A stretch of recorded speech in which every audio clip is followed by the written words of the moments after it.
Welcome to Sightings. I'm Tim White. Many psychic detectives claim a high success rate in solving crimes. There are now a number of cases where police can actually admit that they've been helped by a psychic. One such case occurred in 1979 when psychic detective Kathleen Ray helped police find the body of a little girl who'd been murdered. The Sightings has asked Kathleen Ray to return to the scene of the crime to see if she can now identify the murderer.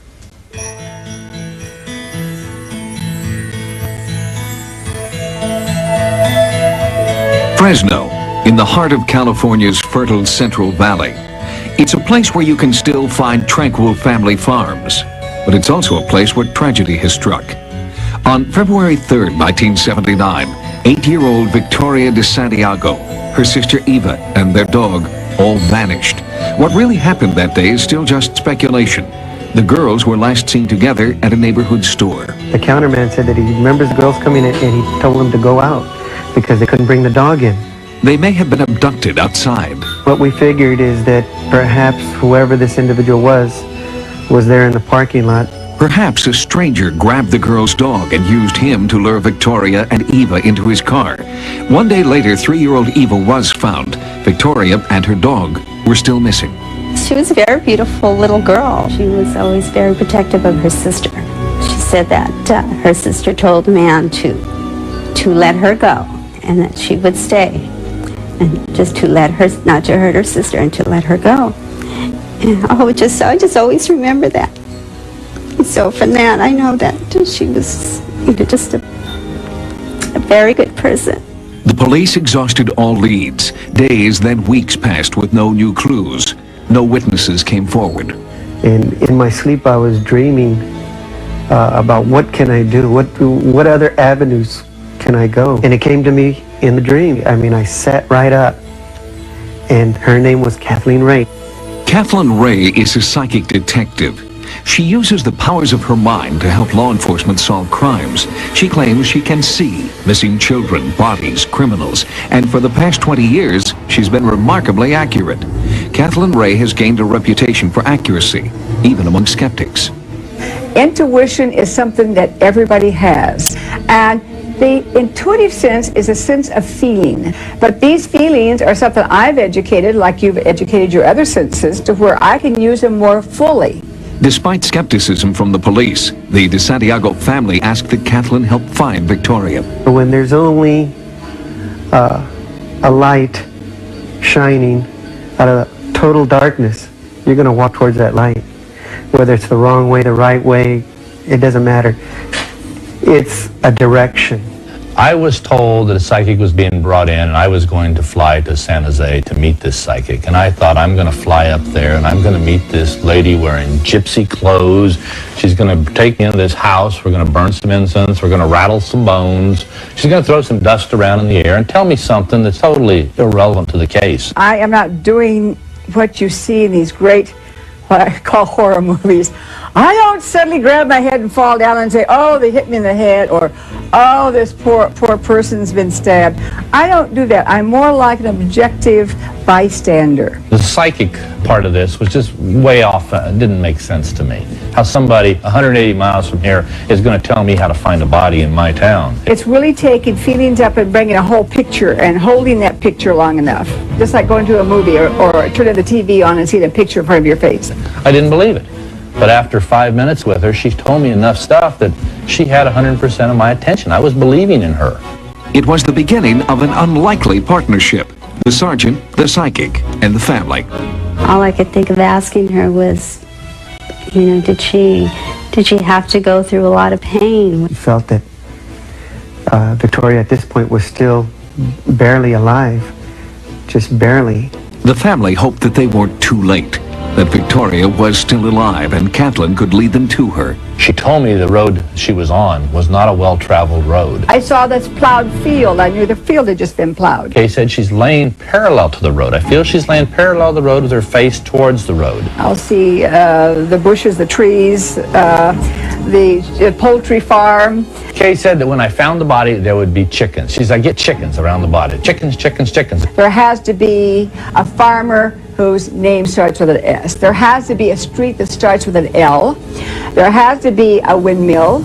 After my interview with Kay, as I was walking out the door, and I'll never forget this, she stopped me, she grabbed my arm, and she said, "Tim, find the dog and you'll find Victoria." Back in Fresno, pursuing conventional leads, Sergeant McFadden's partner, Detective Popejoy, found the dog. Detective Popejoy was at the house where the dog was found. He verified it was the dog. So I asked Detective Popejoy, I said, "Well, are there chickens out there?" So I asked the farmer there, I says, "Is there a poultry ranch here?" He said, "Yes, just south of here, about a quarter of a mile, there's a abandoned poultry ranch." Detective Popejoy, he got the call on the dog, and he came out here and talked to the farmer that found the dog, and he found it down here a little ways and brought it back to this house. And when I was talking to him on the phone, he said there wasn't a windmill. It was a situation that I'll never forget as long as I live, was him on the phone to me, and we are talking about this windmill, and I'm telling him there's no windmill here, and the landowner standing behind me said, "Oh yeah, you just walk by one, it's in the front yard." As I'm telling him things that should be there, and he's confirming these back to me that Kay said would be there, I'm getting higher and higher. And wow, this gal does know what she's talking about. We immediately called for officers to respond, and it was from him telling me what she saw 145 miles away. The police dispatched a search team that had been briefed on Kathleen's psychic visions. The L, they were on Leonard Street. The S, it was on the mailbox, the first letter of the farmer's last name. And by the side of the road, they found Victoria. Her naked body was in an irrigation ditch under the largest tree in the area, all as Kathleen had described. Victoria had been sexually assaulted, then left to die.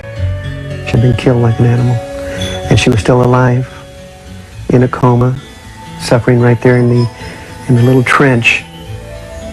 Kathleen Ray found that, as she described it, to the T. After the body was discovered, Kathleen returned to her home in San Jose, and the police continued to search for Victoria's killer. But 13 years later, the murderer is still at large. Sightings has brought Kathleen Ray back to Fresno, back to the place where Victoria's body was found, to get new psychic impressions. When I go to the man that did this, he has stubby hands, and they're hands of a laborer. I don't feel like he's here anymore. I want to go further south to a town start with an S, and that he's working down there now. This man is not very tall. I would say, maybe 5'9". I feel this man has killed another child since then. There is a wife or a girlfriend he goes back to at times, and I feel like it's probably a wife, and he's not with her all the time. And she's frightened of him. I know she knows he's violent. He could be a very violent person. And had we had a drawing of him like I can do now with the police artist, she would have recognized him on television. If you believe Kathleen Ray, this is a charcoal drawing of Victoria de Santiago's murderer. He killed Victoria, and Kathleen believes another child since then, and he's still out there. I believe it could be solved. Somebody out there, somebody somewhere has got to know more about this, but they've never come forward. Although Kathleen's work in this case proved to be extremely accurate, cases like this are the exception, not the rule. And the use of psychics in police investigations is still not accepted by many departments around the country. Kathleen Ray's case was one of those cases, and the hits were so specific, and the data checked out all the way down the line, from the reporters to the psychics themselves, to the families of the victims, to the police.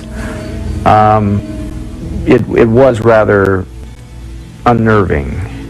But for the De Santiago family, a psychic detective made a difference. The discovery of their daughter 13 years ago has brought the family a small measure of peace. Thank you, God. Thank you for finding Victoria's body. Thank you for giving me Kathleen Ray. And now, they hope her vision of the killer will bring the case to a close. My only release of mental anguish is to say something positive, warn people. Look, they're not just going to steal your car, they're going to steal your child. Is this the face of a murderer? Kathleen Ray sees him in her mind's eye when she thinks of Victoria. If you have additional information about this crime, please contact the Fresno Police Department.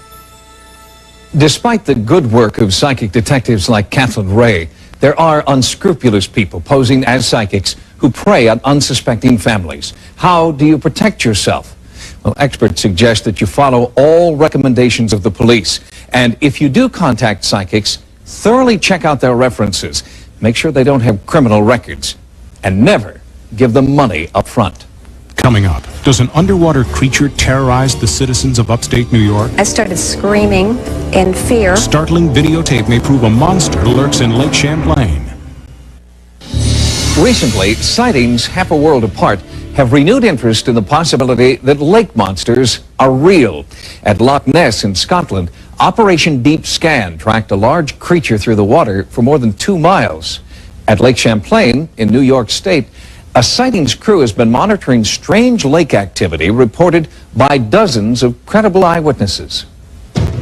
It's hard to imagine, but the natural serenity of Lake Champlain is being disturbed by a monster reportedly lurking just below the surface of the lake.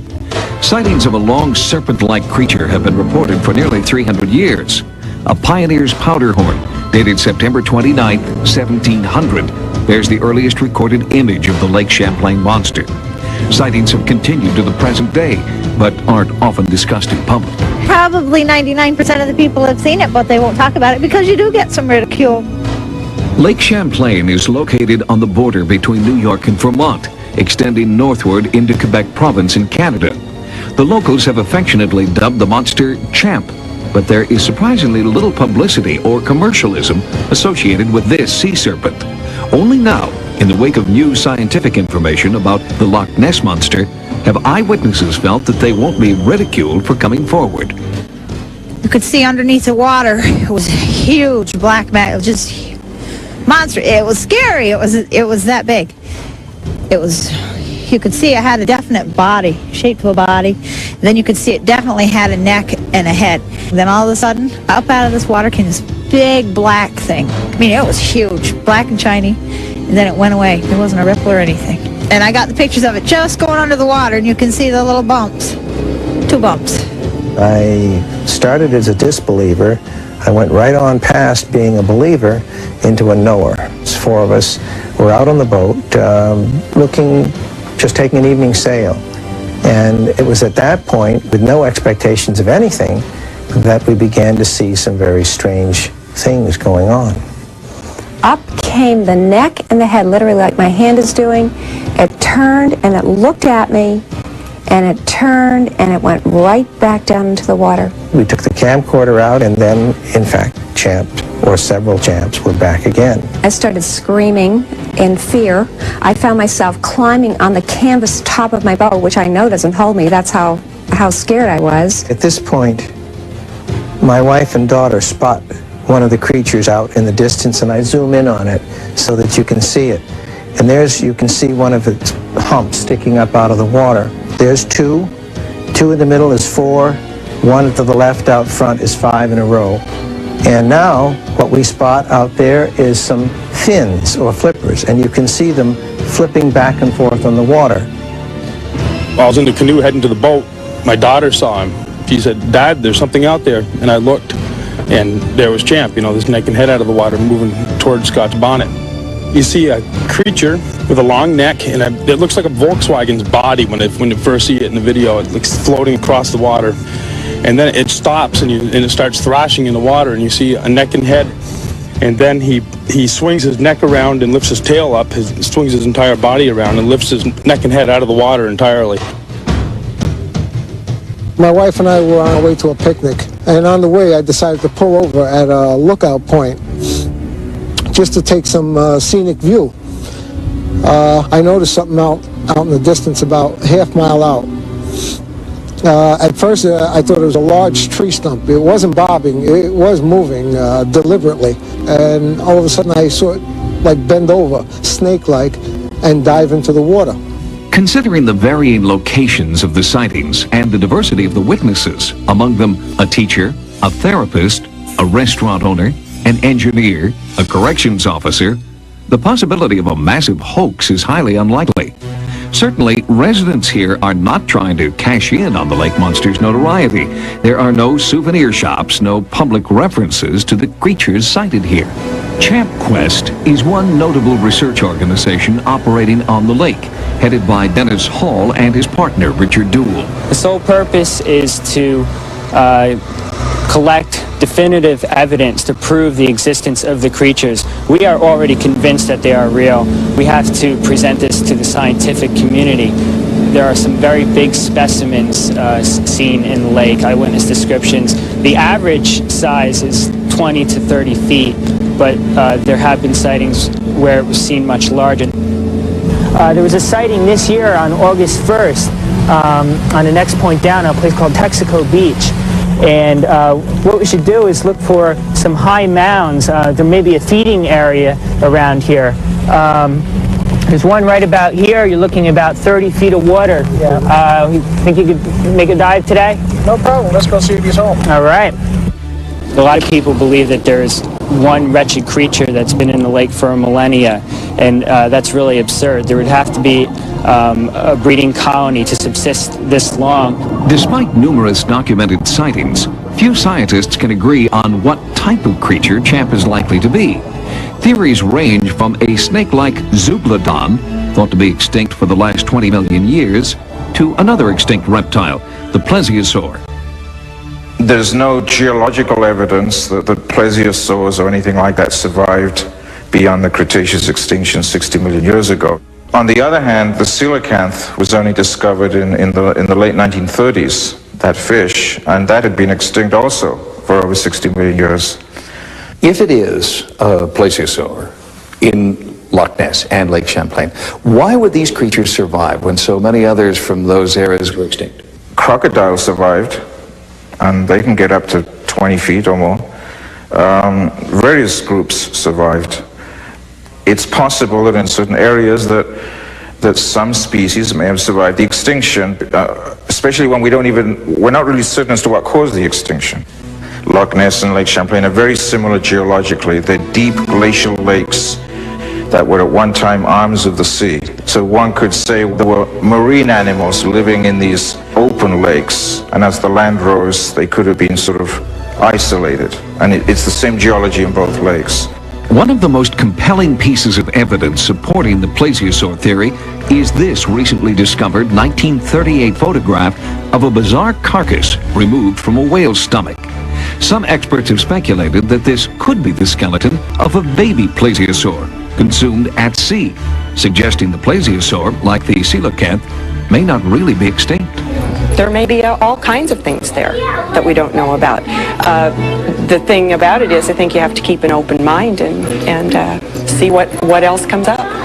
Do monsters really exist? Or can these pictures be explained by existing natural phenomena, like otters feeding fish or fallen logs?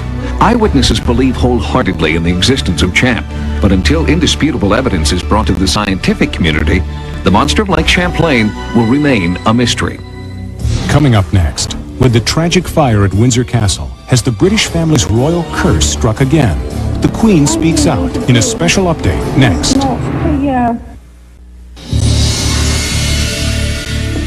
Recently on Sightings, we investigated a supposed curse placed on Britain's royal family.